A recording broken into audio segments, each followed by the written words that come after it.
Hello, I'm Daniel Benjamin, and I'm the president of the American Academy in Berlin, and I'm delighted to welcome you to this semester's Stephen M. Kellen Lecture with Professor Benjamin Friedman. A word on this lecture for those of you who don't know the Academy well. The late Stephen M. Kellen and his wife, Anna Maria, are one of the key reasons the Academy is here today. The Academy's Berlin home is the house in which Anna Maria and Kellen grew up and where she lived when Stephen courted her in the 1930s. Roughly 6 decades after they fled the Nazis and built their lives in the United States, they were critical supporters of the idea of creating the Academy in this building, an idea brought to them by then US Ambassador to Germany, Richard Holbrooke, and the great historian, Professor Fritz Stern. The Academy was founded on the idea that it would be a living bridge between two communities about which Stephen cared very deeply. And he wanted to bring Germany and America closer together and enrich both. The Anna Maria and Stephen Kellen Foundation and the members of the Kellen French family have remained the Academy's chief benefactors since the institution opened its doors in 1998, and for that we're deeply grateful. In a memorial to Stephen Kellen, written after his death in 2004, Richard Holbrooke wrote that, quote, "He never tired of urging what I thought of as his 3 E's: excellence, economy, and enthusiasm." And so I think he would be thrilled by today's speaker, Professor Benjamin Friedman, who has written a surpassingly excellent book entitled Religion and the Rise of Capitalism. It came out just last month. It is very much about economy or economics, and it is a story so well told that for anyone whose spirits are lagging in our corona bedeviled world, it will rekindle their intellectual enthusiasm, and that I promise. To introduce him briefly, Ben Friedman is the William Joseph Mayer Professor of Political Economy at Harvard, an institution at which he has taught for almost 50 years and where he received 3 of 4 degrees, including his doctorate. The 4th he received at the other original Cambridge when he was a Marshall Scholar there. Over the course of his career, Ben Friedman has also written and or edited 14 books in addition to the one under discussion today, and more than 150 articles, most on economic policy. He writes frequently for non-economists, especially in the New York Review of Books. And as someone who didn't heed his father's urging to take economics, that is where I have learned most of what I know about economics. His other 2 general interest books have been The Moral Consequences of Economic Growth and Day of Reckoning, The Consequences of American Economic Policy under Reagan and After. Professor Friedman is an old friend of the American Academy. He visited here as a distinguished visitor in 2009, and he twice served on our Fellow Selection Committee, for which I should also add we are really grateful. And in addition to many other accomplishments, something not mentioned on his Harvard webpage is that together with his wife, he raised 2 young scholars, both of whom are tenured at Ivy League institutions. With that, I'm going to turn it over to him. But first, let me just give a brief roadmap for this event. Professor Friedman will speak for about 20 minutes about the book, and he will put up some slides, and then I have a few questions for him. And after that, we will have Q&A from the audience. You can start asking questions now if you like, or you can wait till later, but please use the chat function on the bottom of the Zoom screen. Don't try to put up your hand or anything like that in the other function, and I will do my very best to get to as many questions as I can. And with that, Professor Friedman, the virtual podium is yours. Thank you, Dan. I'm honored to be back at the Academy. I'm only sorry that this is a virtual appearance, and I look forward very much to the next time when I can visit the Academy in person. I think it's an important and very much valued institution, and I congratulate the Academy and I congratulate you for what everybody there is doing. I very much appreciate your giving me the opportunity to tell people via the Academy what is in my new book. So let me put some slides up. The book is The Religion and the Rise of Capitalism. And the central question that I take on is where our economics comes from. And the emphasis here is on our economics. I'm very aware that there are other kinds of economics, but I'm interested in modern Western economics. And I want to focus in particular on what I take to be the centerpiece of our modern economics, namely what we often refer to as the first fundamental welfare theorem.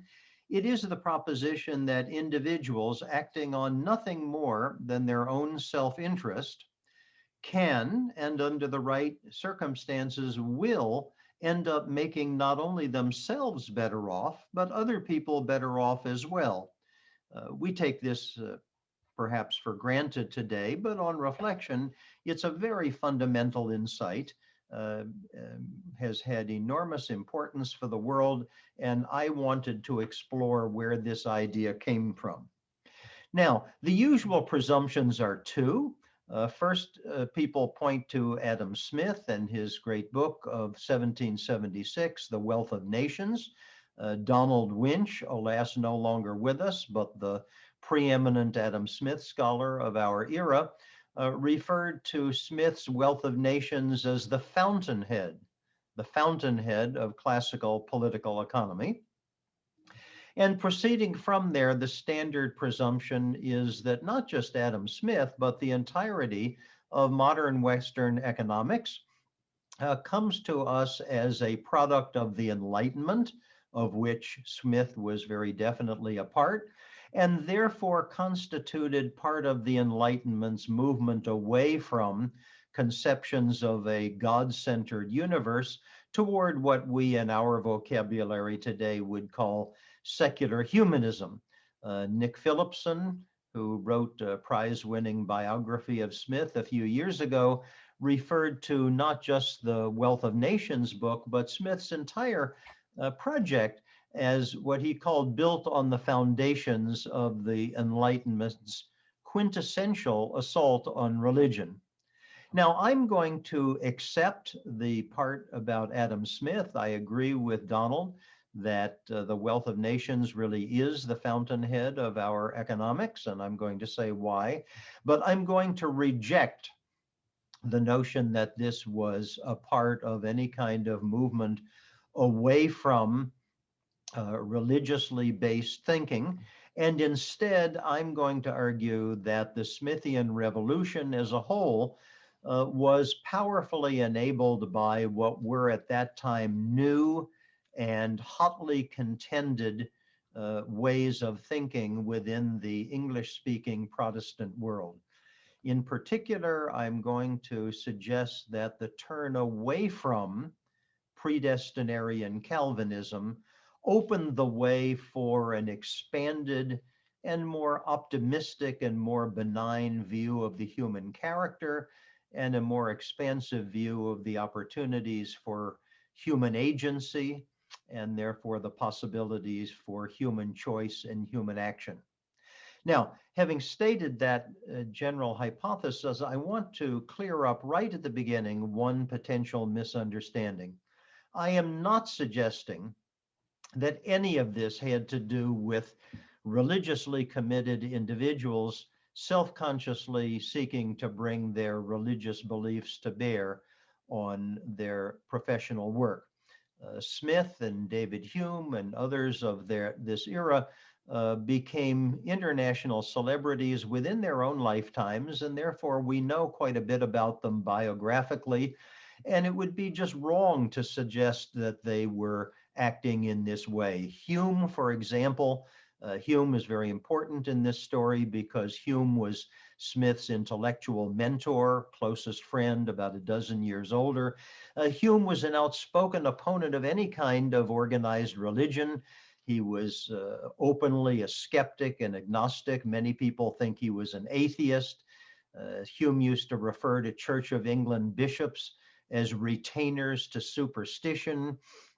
His close friend, William Robertson, the head of the Church of Scotland, referred to him as a virtuous heathen.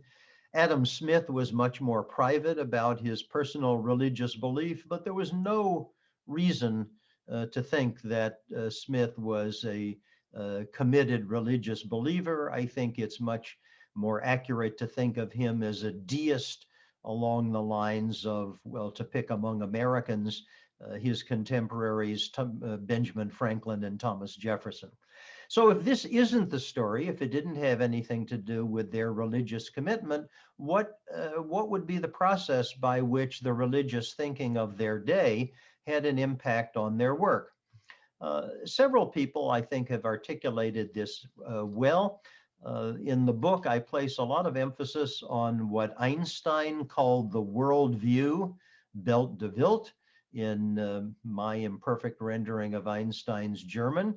Einstein argued that scientific thought is a development of pre-scientific thought, and this pre-scientific thought embodied a person's worldview. In terms of applying the idea to economics, one of my Harvard predecessors, Joseph Schumpeter, argued that anytime an economist sits down to do analysis, he or she does so on the basis of what he called pre-analytic vision. And that capital V in vision is Schumpeter's, not mine. Pre-analytic vision. I think it means the same thing that Einstein meant by a worldview.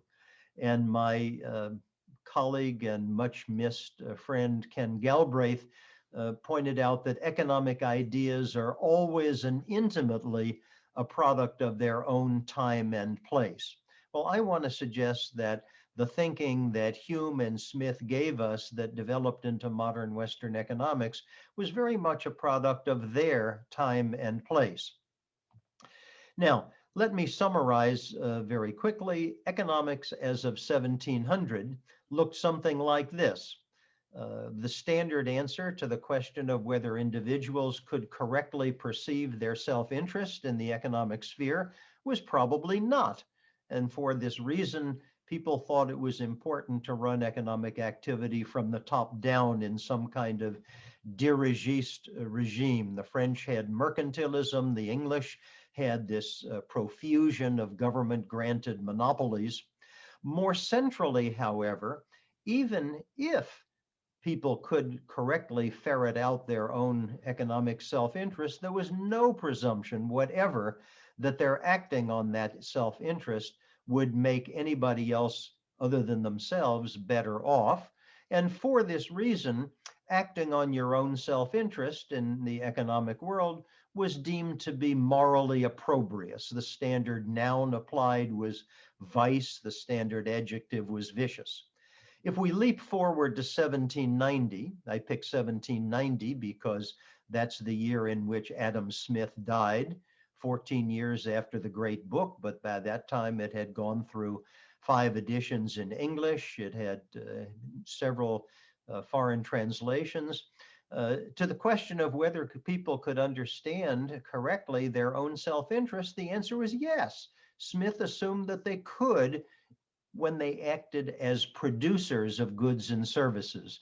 Smith was a very careful thinker, and in the spirit of the way we would think of a mathematician who doesn't want to assume anything stronger than what he needs to prove his theorem, Smith assumed this about people acting as producers, but he didn't for when they acted as consumers. And indeed, Smith was scathing about what he saw as the frivolous and foolish consumption choices, especially of the rich.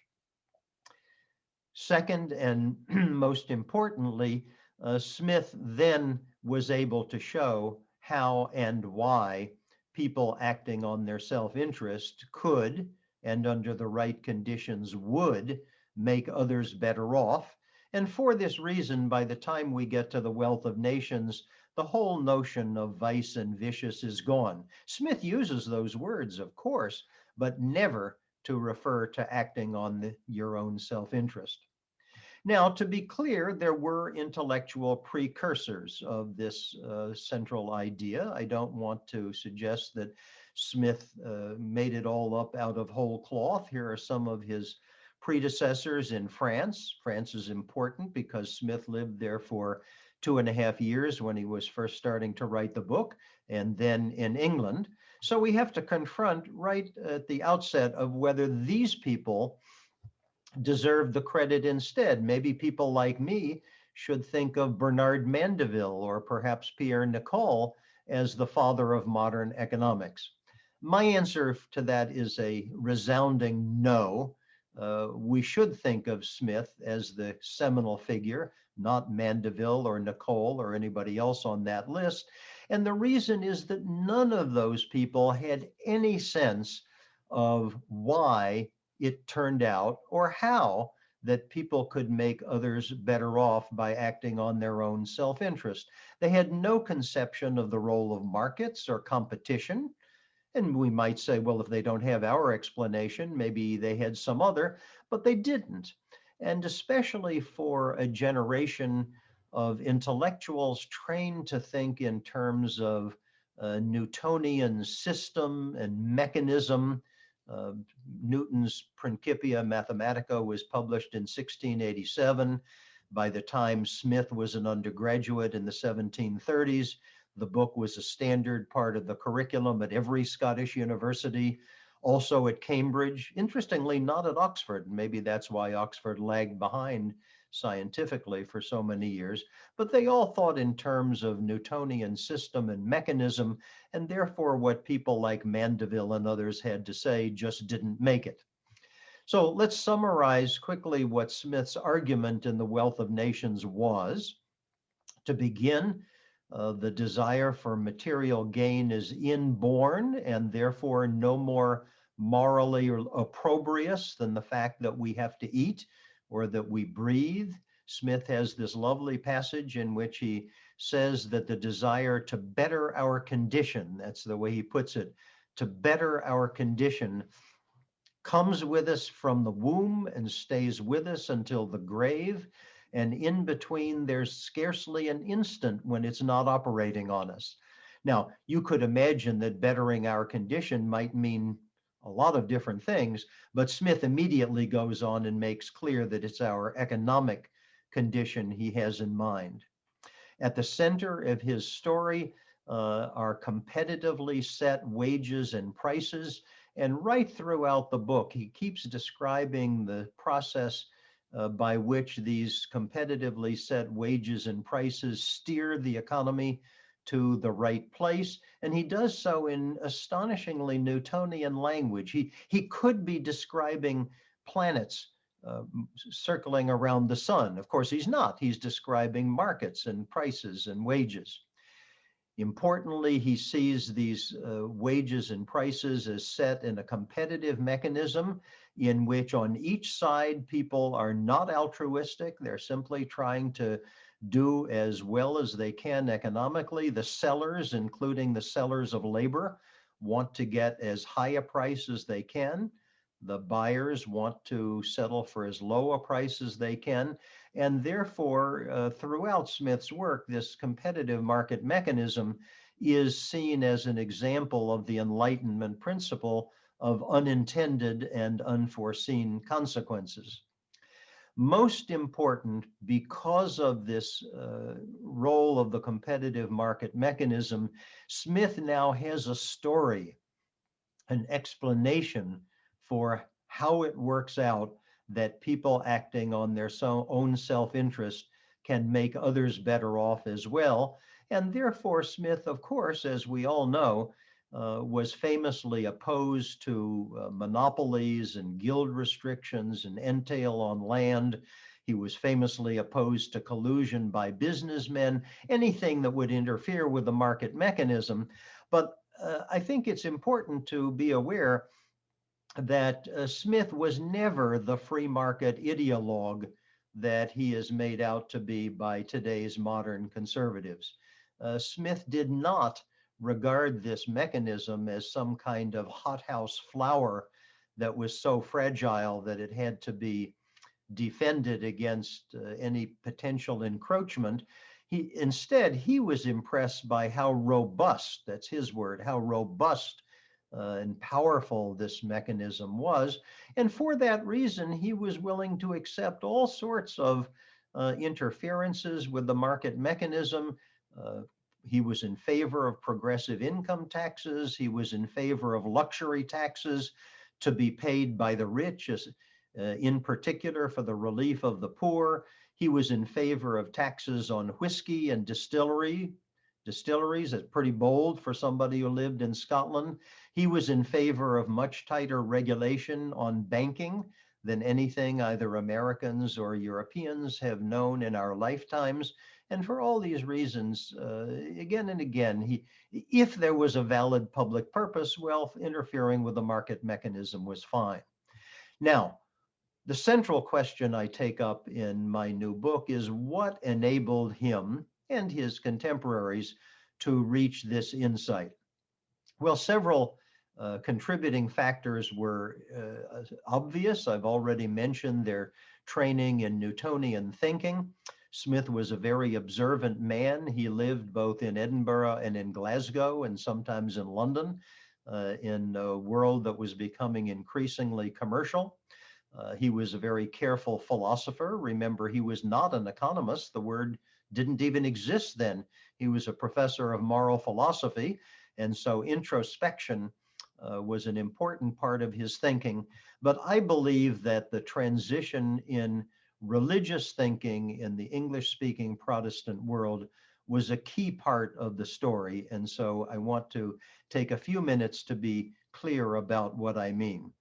There were any number of elements of this turn away from predestinarian Calvinism. I'm going to emphasize just three. First, in terms of the view of human nature, the Calvinists had believed that all individuals are utterly depraved. That's Calvin's phrase.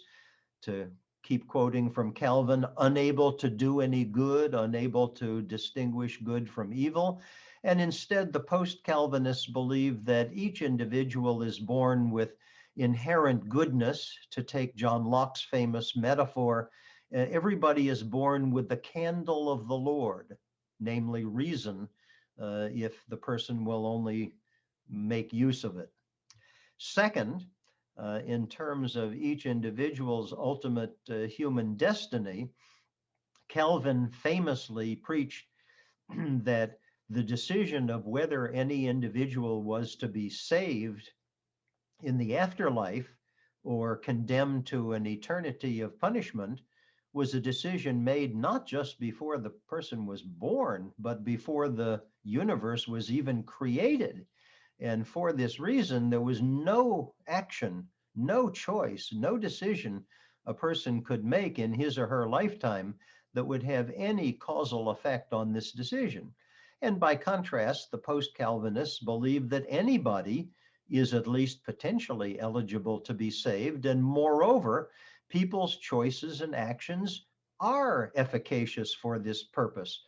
To quote John Tillotson, who was the first Archbishop of Canterbury, appointed after England's glorious revolution in 1688, people can cooperate, that's his phrase, cooperate with God in achieving this decision. And then finally, in terms of the purpose why we're all here to begin with, Calvin famously taught that the sole reason man exists is the glorification of God. And by contrast, the new thinking emphasized that human happiness was at least part and maybe the full point of the divine intent in putting us here in the first place. And therefore, it followed that human institutions, including markets, would be designed in order to fulfill human happiness. Now, this debate, importantly, was at its height in Scotland during the period when Smith and Hume were coming into young adulthood and therefore forming what Einstein would have called their worldview, what Schumpeter would have called their pre-analytic vision. This was a debate, interestingly, in a way that, at least I find it interesting, in a way that plays out over more than a century and a half, and I trace this out in the book. This was a rolling phenomenon. It was at its height in England in the latter part of the 17th century. It was at its height in Scotland in the early to mid decades of the 18th century. And then the debate moved to America, and it was at its height here in the latter part of the 18th century and on into the 19th century, which I would say is not coincidentally just the time in which we in the United States, or our predecessors, were forming the American Republic. Now, why would this religious debate have influenced these people's worldview or Schumpeterian vision?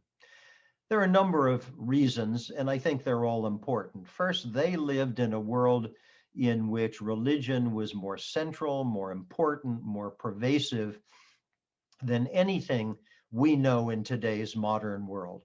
All educational institutions were religious foundations. Mine was as well. Harvard was a Puritan foundation in those days. Religion was important for patronage. Scotland had given up its independent government in 1707, but there was still a church which was at the heart of patronage, and religion was important in politics. Secondly, intellectual life was more integrated in those days in terms of not only universities, but these profusion of intellectual societies that for which the Scottish Enlightenment was so famous. When Smith was a professor at the University of Glasgow, there were only 14 people on the faculty who had the word professor in their title. Smith was the professor of moral philosophy, but two others among the 14 were the professor of theology and the professor of church history. Well, at my university, we have theologians and we have church historians, but we segregate them off in a separate divinity school that's located 3/4 of a mile away. Yale has a very distinguished divinity school and it's located more than a mile away from the center of the university. They didn't do that in those days. It was very integrated. Again, the Scottish Enlightenment is famous for these dining societies. Smith and Hume both were original members of the most distinguished of them, the Select Society. Of the 31 original members of that society, 5 were Church of Scotland clergymen, including their close friend William Robertson. And Robertson himself was a very interesting figure. Robertson was simultaneously the head of the Church of Scotland and also the principal, in our vocabulary, the president of the University of Edinburgh. It would be as if the president of my university were simultaneously the president of Harvard and the head of the Central Conference of American Rabbis. Well, he isn't, but Robertson was. And finally, as I'm sure everybody in this audience knows, in those days, religious debate was highly contentious. Think of the 30 Years' War on the continent, more deadly compared to the size of Europe's population than either World War I or World War II. Think of the English Civil War, which played out during Smith's and Hume's grandfather's lifetime. Think of the Highland Rebellion in Scotland. Took place when Smith was only 22 years old, and it ended right outside of Edinburgh. He had to pay attention. And then finally, to repeat, there is, I would argue, this strong substantive coherence between the new religious thinking of the turn away from predestinarian Calvinism and the new economic ideas that Smith and his contemporaries gave us. So that these new ideas were part of the worldview, the vision that they brought to their thinking about the secular world. And in effect, they were secularizing the religious thinking of their day, centered on a more benign view of the human character and a more expansive view of the possibility of human agency. And in parallel to what Max Weber argued in a very different way, I think of my hypothesis as, in effect, Weber upside down. Today, this is still with us, even though the religious impulse has atrophied. Today, economics is still all about human choices and the possibility for human choices. The first fundamental welfare theorem is still the centerpiece of our analytical apparatus. And I think if you scratch any Western economist today, especially in the United States, Smith's and Hume's more optimistic and expansive view of the human character and its possibilities are still with us. And especially in the United States, this initially religious influence, I think it created resonances which have come down. I trace this out at some length in the book, resonated right down through the 19th and the 20th centuries in our debate over things like free trade versus protectionism, what role the government is supposed to play in our economy and our society. And I think today it's still with us very much in the economic policy debate that we have in the United States and in the policy preferences and the even the voting behavior of many of our fellow citizens. So to conclude, I think economics was and remains a product of the Enlightenment. This is important and true, but it's equally important that religious thinking was very much a part of that story. And I think here in my country, it continues to be a part of the story today. So Dan, why don't I finish? And I'm very happy to talk with you, and I'm very happy to entertain questions from anybody who has them. So why don't I, at this point, stop sharing my screen, and I will revert to where we were. Well, very good. And thank you very much for a terrific talk. I found it a tremendously rich book, and I was thrilled to be brought back to, for example, the really extensive discussion of the Puritans and where they came out in all this, and what they were thinking, which was such a big part of education, at least when I went to college. And I think that it's been somewhat lost. And I want to perhaps start off with your remark about Weber, because I think that everyone seeing the title of your book and probably not remembering that the title, that this was the title of a book by the great English historian R.H. Tawney, immediately thinks of Weber and the Protestant work ethic.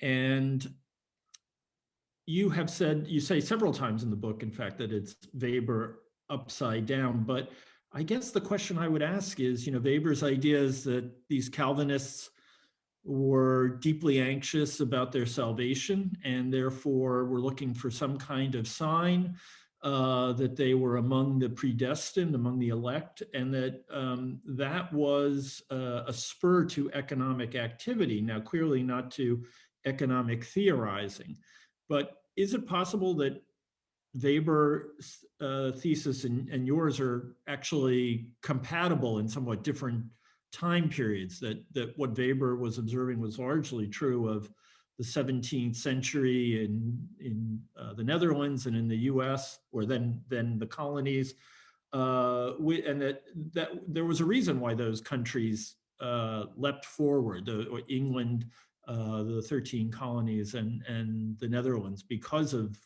the Calvinism that so informed their societies? I think the answer to your question is clearly yes. I go on at some point in the book about the relationship of my idea to Weber, and I think they're both correct on their own terms. To begin with, you correctly identified that Weber is looking at a different century than I am. Weber is looking mostly at the 17th century. His story was that all these Puritans were walking around subject to what he called existential anxiety over the question, am I among the saved? They knew there was nothing they could do that would be causal for this, but they nonetheless wanted the reassurance of external signs, and they persuaded themselves that if they acted in certain ways, if they were industrious in their work, if they were thrifty and so forth, this constituted an external sign and therefore provided comfort to them. Well, that was a story about the 17th century, when people, at least in the English-speaking Protestant world, largely believed in predestination. Mine is a story primarily about the 18th century, or at least beginning in the 18th century, when the key religious idea in the English-speaking Protestant world was not belief in predestination, but moving away from it. So the first key difference is the one you identified, namely, which time period are we talking about? The second difference is that Weber was a sociologist, and he was therefore interested in trying to explain behavior. So he is looking at questions like, why did people save their money? Why did people try to accumulate? Why did people work hard at their businesses and exhibit these other personal characteristics that he identified as part of the Protestant ethic? I'm an economist, and I'm interested here in the intellectual origins of my subject.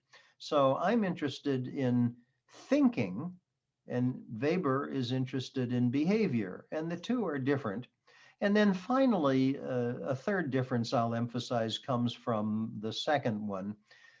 If we look back historically and try to analyze thinking, we inevitably wind up looking at the thinking of the people who wrote down their ideas and left those ideas to us. So, in other words, if we're looking at thinking, we're looking at the thinking of people who were among the intellectual elites. And that may be fortunate or unfortunate, but that's where subjects like economics come from, no less than physics or biology or other subjects. By contrast, to repeat, Weber was a sociologist, and he was interested not just in behavior, but in the behavior of ordinary, everyday people, not the intellectual elites.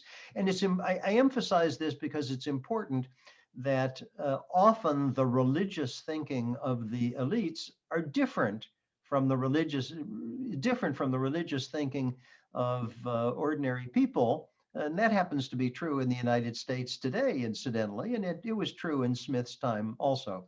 So, for all those reasons, I think Weber on his terms was right, but I'd like to think my idea is right also. Well, you said that you're an economist. I have to say that when I read this book, it strikes me that it's a fantastic contribution to intellectual and cultural history.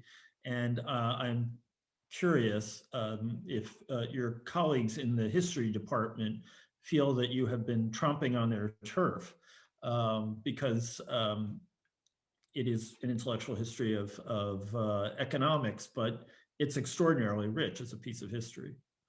Well, that's an interesting question. We will see what my colleagues in the history department have to say. So far, I haven't heard from any of them, but we will find out. So your presentation covers really the beginning of the book, and I don't blame you for doing that because it would be hard to jump into the latter chapters. But you trace a line from Scotland in the mid 18th century all the way up to the present, and one of the fascinating parts of the story is the evolution of different gospels in the United States. The gospel, the social gospel, which commits believers in their churches to ameliorating the problems of industrializing society. The gospel of wealth, in which wealth is itself a sign of virtue, of religious virtue, really, of religious achievement. And I was wondering if you could trace a little bit of that for us. And then one of the things that I found most fascinating is that you bring us back to this distinction, this big cleavage that runs through American Protestantism between the mainline denominations and the evangelical denominations, and they're very different thinking about uh, um, the long term, the really long term. So I'm going to tee it up for you like that, and ask you to explain some of those ideas because they're completely fascinating. Well, I'll take on, those are two different questions, and I'll take on both of them. First, on the social gospel versus the gospel of wealth. This was a dispute within the American Protestant communities starting in about the 1880s and running through the end of the 19th century, really up to about World War I. The spur was the realization that despite the fact that the economy was growing pretty well, and lots of this was the great age of American industrialization. Nonetheless, many people were being left behind. If you think, for example, about Henry George, economist of that period, I think Henry George's book was something like 1880 or so. The title was Progress and Poverty. Progress and Poverty. The point of the title was that it hadn't occurred to people before that there could be continuing poverty in the midst of all of this progress. Well, what was to be done? The people who became known as, whose thinking became known as the social gospel, people like Washington Gladden and Walter Rauschenbusch and others, believed that the nation's Protestant churches should take the lead in um, a program of coming to the aid of those who were still in poverty. Now, they knew that this was too big a program. The need was too great by the time we're now talking about a country whose population is approaching 100 million. So they understood that this was an assignment too big for the churches. They understood that government had to take it on, but they wanted the Protestant churches to play a leading role in steering this idea and motivating it. By contrast, people whom we refer to with the label the gospel of wealth took a much more hands-off attitude. The idea was that government was likely to be more harmful than helpful. People left to their own devices would be amply generous enough. They were the exemplars of the strong tradition of volunteerism, which has always run through American Protestantism. And so for the period of about 30 to 40 years, there was this cleavage within the American Protestant community, and eventually this cleavage worked out in a way that what we today call the mainline Protestant denominations, think of the Episcopalians, the Congregationalists, the Presbyterians, the Methodists, and so forth, more or less came together around around the social gospel, founded their organization called the Federal Council of Churches, which is still with us, although now it's called the National Council of Churches. And by contrast, the ones that went in the other direction created something called the National Association of Evangelicals. So a part of this cleavage is still there. Now, the other important element, though, that needs to be emphasized has nothing to do with Calvinism per se. It's the view of the end times, the eschatology, the how the end of the earth and the second coming for those who believe in it will come about.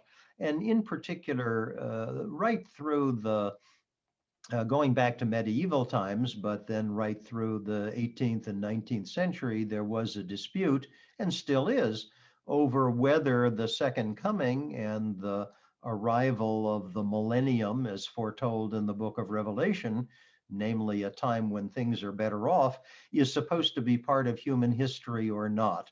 And today in the United States, Protestants are very much divided over this. The people who think this will not be part of human history are called premillennials or premillennialists. And importantly, most evangelical churches today are premillennialist in their theology. And that matters because if you think that the world as we know it is going to come to an end, perhaps imminently, then putting in place social programs is not very important. What you want to do is go out and save souls and prepare individuals to be ready when the second coming occurs. And again, this goes way back in the 19th century. The famous person who in America who thought this way was Dwight Moody. The institutions he founded, like the Moody Bible Institute, are still very much with us. And to repeat, most evangelicals in the United States think in this way, and the mainline church people do not. So that's a second important cleavage. These things important. It's interesting. These things change over time in the same way that the division that was in place and so contentious at the time of Smith and Hume, division over predestination, by and large faded over time. And instead, it's the division over things like the social gospel and over things like pre versus post millennialism that dominate the landscape today, at least in the United States. Well, dominate the landscape is an apt term, and it's actually something I think that's seldom fully understood in the United States by people who are not part of those communities, and certainly not in other countries. This was an area that I did some research on with relation to religiously motivated terrorism, and the premillennial dispensationalists tend to be the ones who show up in the Christian identity movement, and who have very powerful beliefs about end times. And they also have very strong beliefs, whether they're violent or, like the vast majority of them, not, about government and about how what kind of thing government is. And that really has a big influence on their economic thinking as well. I have the impression from the book that they don't instinctively think of government as an agent that can do good for other people. I think that's right. I think it's in part that they don't think government is capable of doing good. Second, as I mentioned before, there is this strong element of voluntarism in Protestantism that to which they cling. And so the idea is there are many people in the Protestant world who give away 10% of their income. They call it tithing. But they would be firmly opposed to the idea that government is going to force them to do that. It's important to them that this be voluntary. And to repeat, this has something to do with premillennialism, the view that it isn't worth putting policies in place to make the world a better place, because the world won't become a better place. Indeed, their reading of the book of Revelation suggests that as the world becomes a worse place, that's good, because that means that the second coming is more imminent. You mentioned dispensationalism. I'm guessing that many people on this call will not be familiar with the term. Dispensationalism is a form of premillennialism pioneered primarily by an Irishman named John Nelson Darby, who was also very active in the United States. Darby visited North America 7 times during the course of his ministry. The idea of dispensationalism is that world history is divided into segments, and the ending of one segment and the beginning of the other is triggered by bad times, not good. It's not that we achieve in one dispensation and therefore move on to the next. It's that things become terrible, and eventually they become so terrible that everything comes tumbling down. And then the next dispensation begins. And of course, the final dispensation is in this way of thinking, is the second coming. Now, these matters are complicated, though, because to give people their due, people who believed in this way were nevertheless very active players in 2 of the most important American reform movements in the 19th and on into the 20th century. First, in the 19th century, abolition of slavery. Many of the abolitionists were premillennial dispensationalists. And then the other great problem they tried to solve was drunkenness. And so it was largely this group that campaigned for temperance in the 19th century and gave us prohibition at the beginning of the 20th century. And so you could say, well, isn't there a tension between, on the one side, believing that we shouldn't have social policies to make the world better off, and yet going ahead and being in favor, and not just in favor, but actively in favor of abolishing slavery and getting rid of drunkenness. And perhaps there are some theologians who would be able to thread that needle for you, but I can't. To me, it's just an example of tensions, but lots of ways of thinking have their tensions, and this one does too. So to bring the story even further forward into the present, you have a really dazzling chapter on how economic conservatism and religious conservatism essentially fuse in the United States in the post-war period.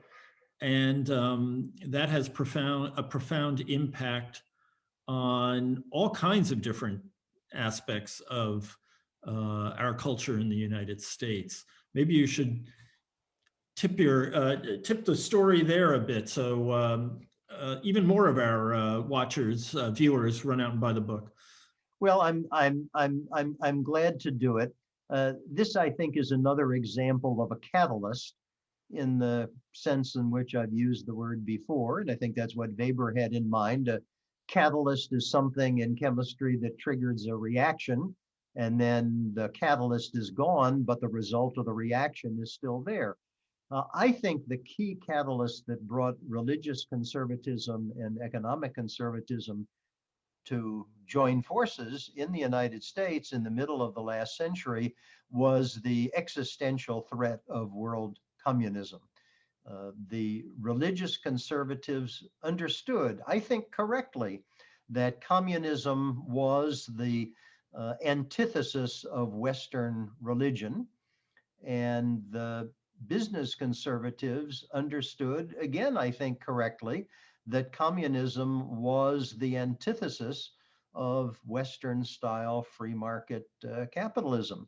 And at some stage in the early 90s, there had been some hints of this early on, but at some stage in the late 1940s on into the 50s and 60s, these two groups came to understand that they were fighting fighting the same enemy. And I want to repeat that, at least in the US, this was deemed to be an existential threat. I'm old enough that I remember at school, when I was a school child, going through drills in which we all hid underneath our desks. This is what we were supposed to do if the Russians set off a nuclear bomb in the neighborhood. Now, today we laugh at the notion and we say, well, if a nuclear bomb goes off in your city, what do you think you're going to accomplish by hiding under a wooden desk? But we took this all very seriously in those days. And this was the period following the Soviet Union's achievement of first an atomic and then a nuclear weapon. So people took it all very seriously. I think that's what brought together religious conservatism and business conservatism in the US. There were a number of fascinating figures. The two that I point to above others were Billy Graham on the religious side and William Buckley. Buckley was not a businessman, but he was very close to business interests. But there were many others involved as well. And to repeat, this was a catalyst. The threat of world communism is gone, at least in the US. We don't take it seriously anymore. But sure enough, the union of business conservatives and religious conservatives is still very much with us. One of the things I really love about your book is that it puts behind us the kind of periodization that all of us grew up with in history. You know, suddenly there was an enlightenment and everyone believed in the perfectibility of man, and and they were all anti-religious. And one of the things that I think you do so deftly in this book is underscore how ideas continue to exert this powerful sway on people's behaviors and on the way they frame questions. And that's something I really want to recommend to everyone who's watching. And then I do want to get to the questions of people who have already been mailing them in. But the last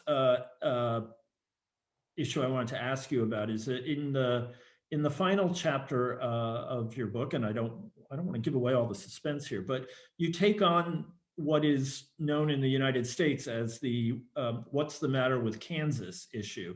Namely, how do we explain the fact that people who are lower income, often in rural areas, don't seem to vote their economic interest by voting for the party that stands for expansive social spending, greater welfare, a better safety net, and the like, but instead tend to vote conservatively. You're not persuaded by the argument that this is because those people have been essentially hornswoggled into believing that social issues are more important, and that's what's motivating their voting. No, I find you're referring to Thomas Frank's book, What's the Matter with Kansas, which popularized what I take to be a very familiar explanation for this odd voting pattern. At least people like me think it's odd among lower income voters in the United States who rely on programs like food stamps and public housing and supplemental income and the like, and nonetheless who vote for candidates and vote for the Republican Party, which would like to shrink those programs. The standard political science explanation points to the fact that we don't have as many parties in the political parties in the United States as you do in Europe. Basically, we have only two. And so somebody who has conservative preferences on both social issues and economic issues would find a natural home in the Republican Party. Somebody who has liberal views on both social and economic issues would have a natural home in the Democratic Party. But how about somebody who has conservative views on social issues? And let me remind the Europeans, here in the United States, things like abortion and same-sex marriage and the like are still very much hotly contended issues. So somebody who has conservative views on those issues, but who would benefit from these social programs, where does this person go? Well, in a way that you say, although I would avoid saying that these people have just been bamboozled, or you said hornswoggled, whatever.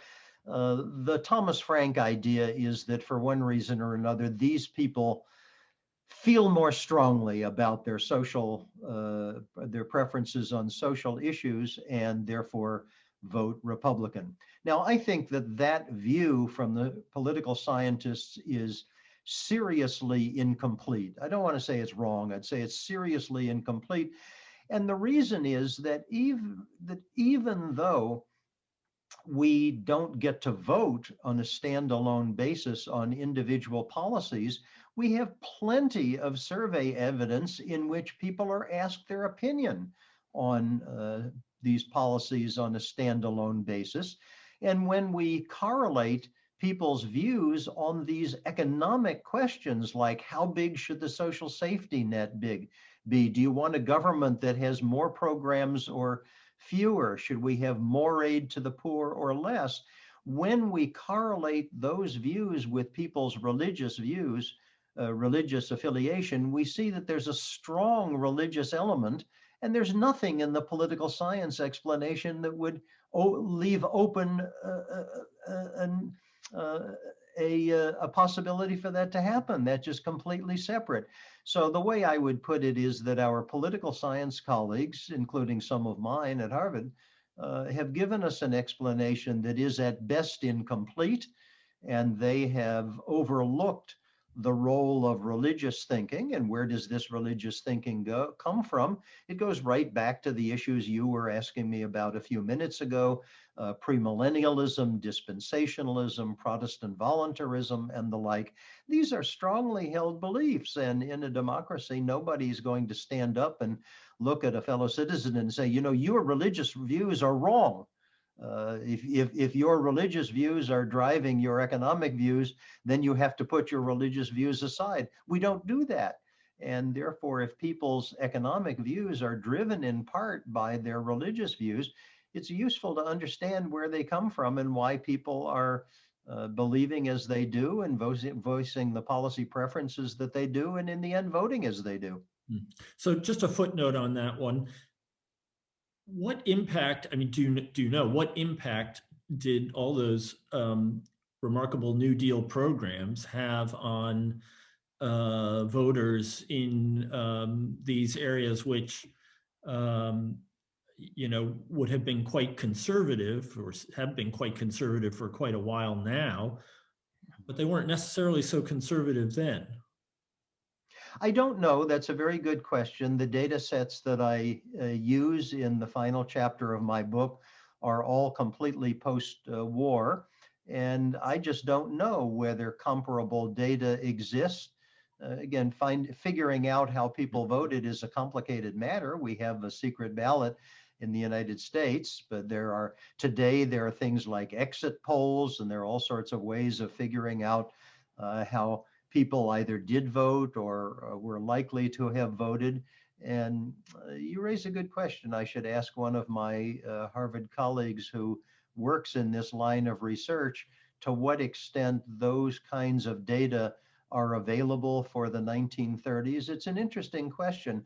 I've been very frustrated. I keep trying to get these people to include more questions about religious belief and religious affiliation in their surveys, because they're only a small fraction. These people collect lots and lots of data today, but only a small fraction of the surveys enable us to draw inferences of the kind to which I point in my book, namely that mainstream Protestants believe this and evangelical Protestants believe something different, and evangelicals who self-identify their denominations as traditionalist believe yet something different.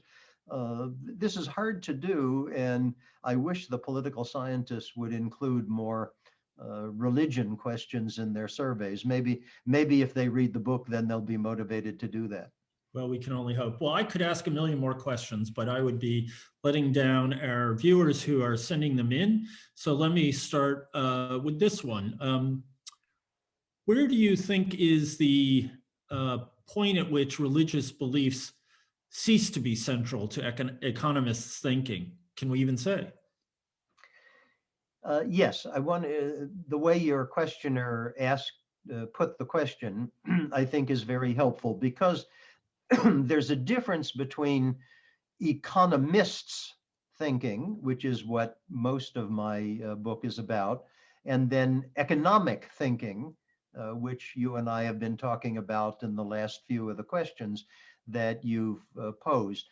In the book, I draw quite a bit on the thinking of Thomas Kuhn, a historian of science, who argues that at its early phases, any scientific discipline is subject to influences from outside.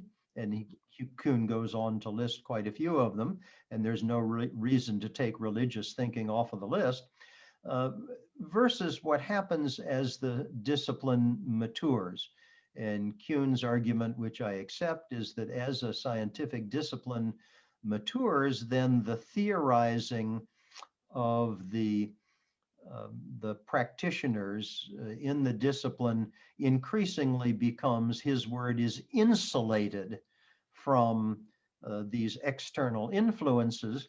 And those external influences are more now a matter of what data to use and things like that, but they also persist in the public mind. And so as we go through the arc of my story in the book, starting with the Scottish Enlightenment and ending in 21st century America, there's a progression in which steadily the views of the economists, which are all I had to work with, and that's what I focused on in the days of Smith and Hume, gradually fade out of the picture, and what we're left with at the end is not what I and my fellow economists think, but what the general public thinks about economics.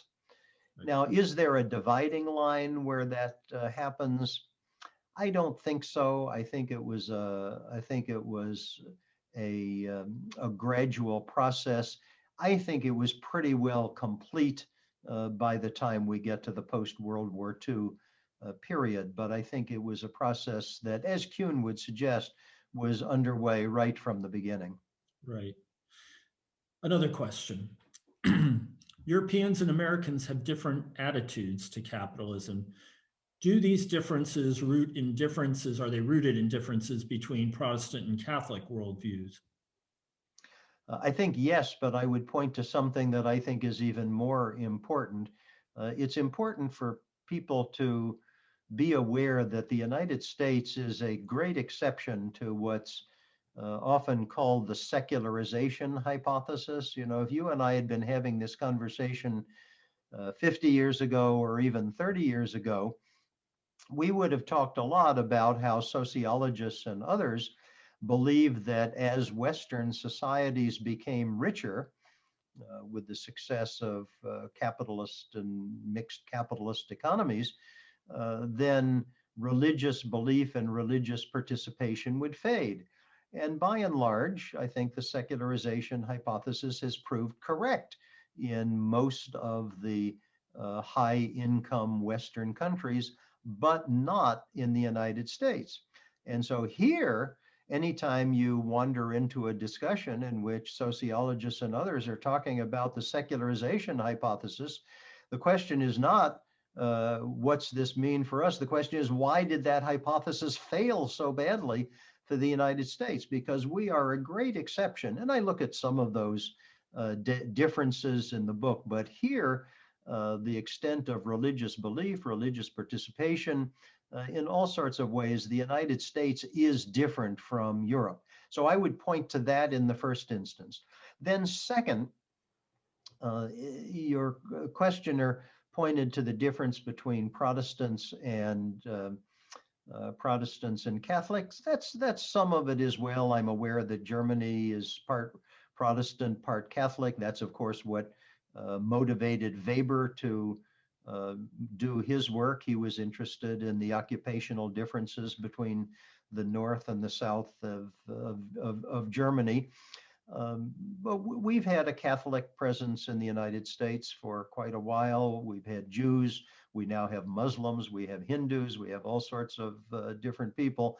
So I think perhaps the role of non-Protestants in the United States has been somewhat at work, but I would much more point to the failure of the secularization hypothesis to hold true for us the way it has for the high-income European countries. So I want to follow up on that just briefly. The latest data suggests actually that maybe secularization is gaining a little speed in the United States, but and this is not an economic question, but to what do you attribute the failure of secularization, or perhaps more precisely, the persistence of religion in the United States? One explanation that's often given is we never had an established church, so it was never seen to be corrupt by association with power. But I'd be curious what you think.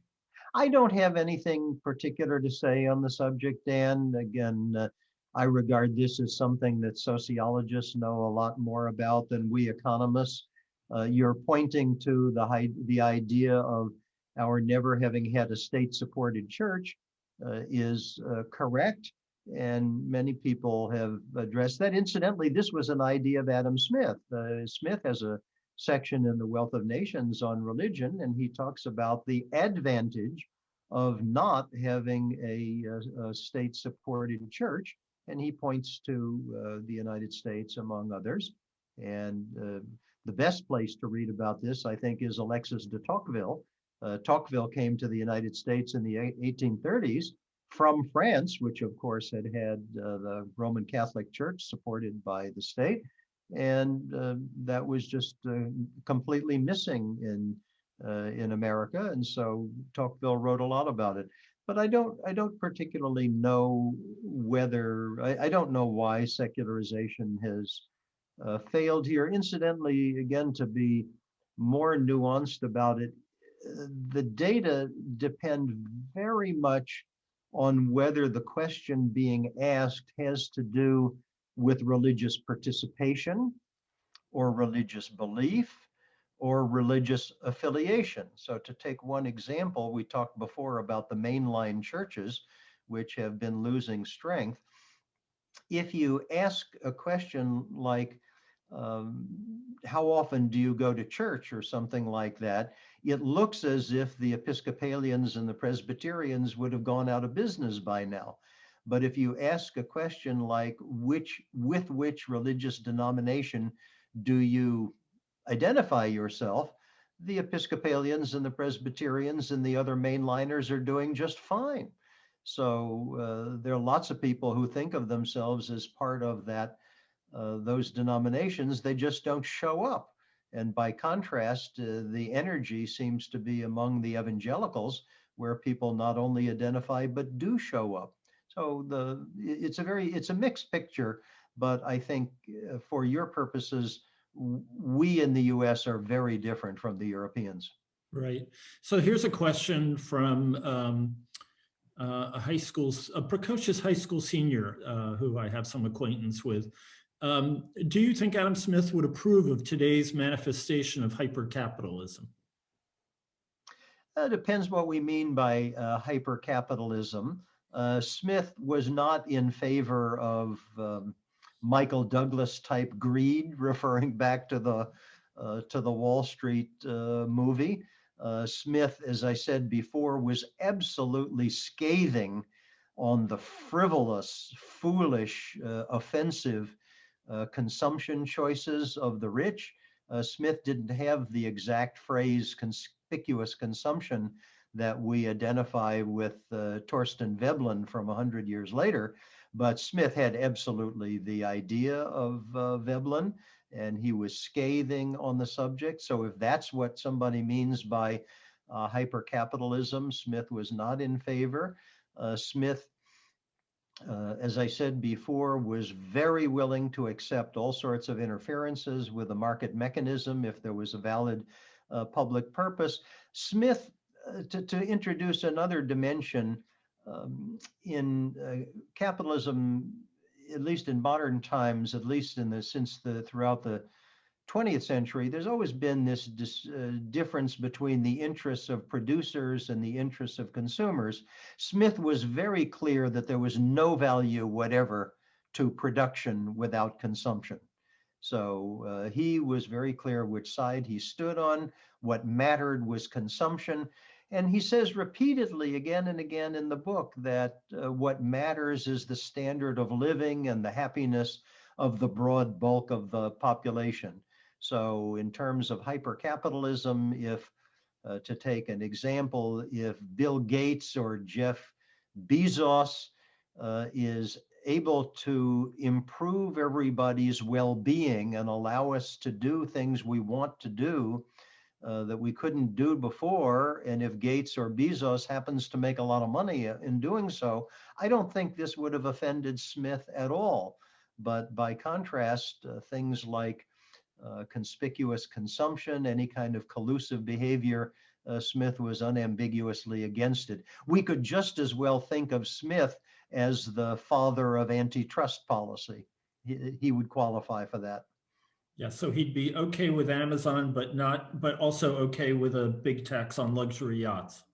Well, that's right. Smith's, to repeat, was in favor of levying luxury taxes on these expensive carriages that rich people rode around in. Mm-hmm. And he was, and it was very clear the purpose of the tax was so that the revenue could be put to the relief of people who were in poverty. So imagine, Smith, if you had a proposal of let's have a tax on everybody who drives around in high-end Mercedeses and BMWs, Smith would have been in favor of that.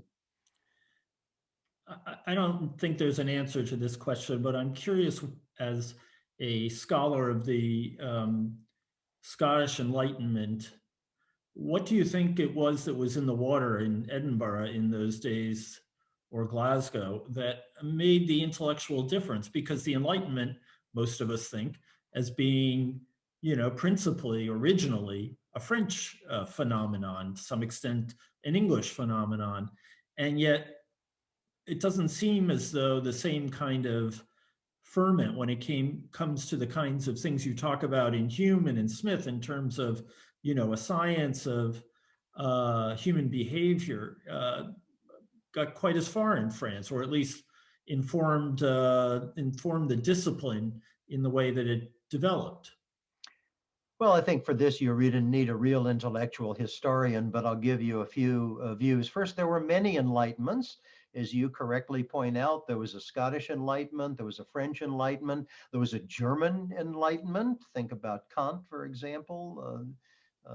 And there was an American Enlightenment at just this period. Think about this phenomenal assemblage of people who put together our country. It wasn't just that they were politically astute, they were remarkably well read and conversant with Locke and Montesquieu and Pufendorf and Kant, all of these great figures. So there was a great intellectual efflorescence. The standard story, which I mentioned before, is that this was a period in which people had been unchained from the confines of the church. No doubt there is something to that, although, as I've emphasized, religion and religious thinking and religious dispute continued all along. Now, why did all of these and you also point out that these enlightenments were different, so that the so-called science of man didn't get as far in France. I think that's right. There were people who were trying to do that, Rousseau, for example, but we think of the leading figures of the French Enlightenment. The one that comes most easily to mind is Diderot. So these people all have their different views. In the United States, very few people were interested in a science of man. What they were interested in was governance. That's what they talked about. So each of these enlightenments had its different flavor, and I would say all to the good. An interesting question has been posed, and it's one that you mentioned in passing early in the book. Do you think that economics over the past 50 years has itself taken on a quasi-religious force? The confidence of Kennedy Keynesians, the Friedman reaction, the free market fundamentalism of the Reagan era, the quote Washington consensus, all have an almost religious fervor and confidence to them. Do you agree with that characterization? I agree that economists, like many people in other disciplines, have often been overconfident, but for reasons that go to the heart of what we are talking about for the last hour plus, I am reluctant to attach the word religion to that, because I mean something very specific about religion, which I think resonates with this kind of theistic belief structure that people have had, of course, for thousands of years, but in the Christian sphere evolved in enormous ways from the very beginning, right through thinkers like Augustine and down to Luther and Calvin, and then the Protestant theologians since then. So for purposes of this conversation, I would prefer to reserve the noun religion for that. Now, what the questioner is asking about is a familiar view. My friend Bob Nelson, who alas died a few years ago, wrote in exactly that vein. And if it's possible that your questioner is asking the question because he's read Bob's books, but if he or she hasn't, then the place to which I would point this person is Nelson. Nelson has a book on economics as religion, meaning exactly that, meaning that economists have a tendency to lock themselves into a view that is then impervious to evidence. Incidentally, Nelson also interestingly wrote on environmentalism as a new form of religion. So, but I'll leave that to Okay. Bob, and I'll reserve the word religion for something else. Well, we only have a few minutes left, and I want to squeeze in two questions. So first, one from the audience, which is straying a bit beyond the book, but we have a smart person on the Zoom, and no one's going to let you go without throwing a few questions at you. To return to Galbraith and his link between thinking and the time when it originates, one often hears the term Gutenberg moment to signify dramatic religious and social developments which follows a technological innovation, in this case, the printing press. It's often argued that the digital revolution is a new Gutenberg moment. Can you foresee dramatic upheavals ahead of us intellectually as well as economically? Yes, absolutely. And one of the, I wouldn't call it a theme, but one of the things that I point out again and again in the book is that technology has a way of intervening. And of course, the printing press is the classic example. Ask, for example, why we think of the Reformation as triggered by Luther and not by Jan Hus. Yeah, Hus had many of these ideas a century before Luther, and the difference is that Hus lived some decades before Gutenberg, and Luther lived after. Luther was incredibly prolific. He churned out all of these pamphlets, short books. And by that time, Germany, by the time when Luther was active, Germany had a very active printing industry. And you can read about how Luther would finish writing a pamphlet and it would immediately be hustled off to the printers, and within a day or two, 20 to 30,000 copies would be in circulation. 20 to 30,000 copies was a lot in those days. And I have a lot of examples in the book in which changes in technology having to do with transportation, communication, other things as well matter. And so to answer your question, your questioner, yes, I don't know what the implication is going to be, but I can easily imagine that the new communication revolution is going to bring all sorts of social changes that we haven't even thought of yet. So this is, again, a little bit astray from the book, but it relates to a book that you have written, which is The Moral Consequences of Economic Growth. And as someone who addressed himself to the question of how important growth is for society's health and well-being 15, 16 years ago, there's a big question now in the United States about growth and its distribution. I think the book that in some ways works well as a bookend or a companion to yours from that period is the recent book Deaths of Desperation by, I hope I got the title right, by Angus Deaton and Ann Case of Princeton. And they've written this tremendously disturbing book on the rise in mortality among middle-aged Caucasians, basically, who are increasingly economically dislocated, failed by their society in terms of the institutions that would give sort of coherence and solidarity to their life, and of course, a disastrous healthcare system coupled with the opioid crisis. And I'm curious what you think this portends for the United States as we wrestle with the issues of equality and growth. Well, I think of the phenomenon that Case and Deaton have importantly highlighted as a symptom, not a cause. And it's a symptom of the failure of our society to enable the majority of the population to participate in the economic growth that we've had. You mentioned my book on the moral consequences of economic growth.